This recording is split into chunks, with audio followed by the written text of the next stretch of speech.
Here's a chilling tale for you.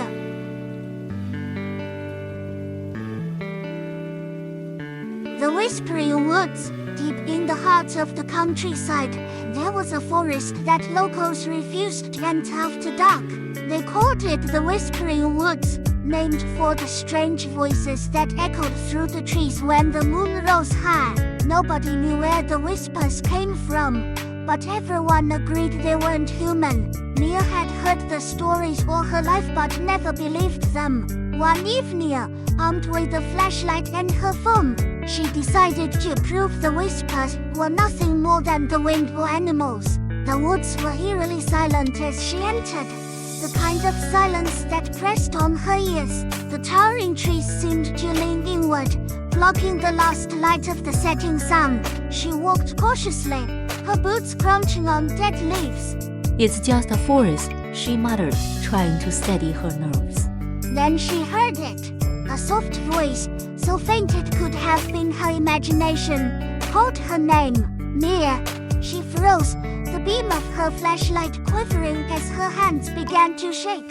Who's there? She demanded. Her voice sounded too loud, out of place in the oppressive quiet. No answer, just the whisper again, closer this time. Mia, come here. She spun around, shining her light in every direction. There was nothing but trees and shadows, yet the voice seemed to come from all around her. A branch snapped behind her. She whirled to see a figure standing just beyond the reach of her flashlight. It was tall, impossibly tall, with long, spindly limbs that seemed to stretch unnaturally. Its face, or what should have been a face, was a blank, pale surface with no features, just smooth skin. Mia stumbled back, tripping over a root.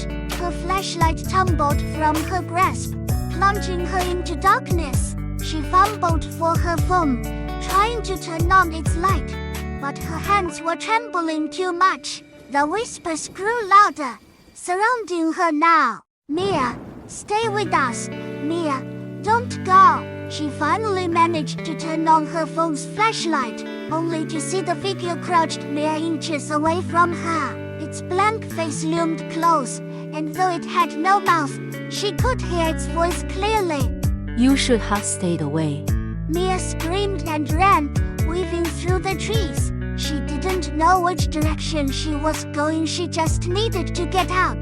The whispers followed her, growing louder, more frantic. When she finally burst out of the forest, she collapsed onto the road, gasping for air. She looked back, expecting to see the figure chasing her, but the woods were still, quiet.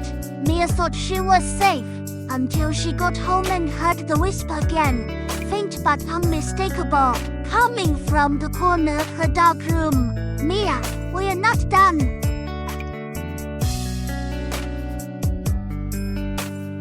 Would you like me to expand on any part of the story?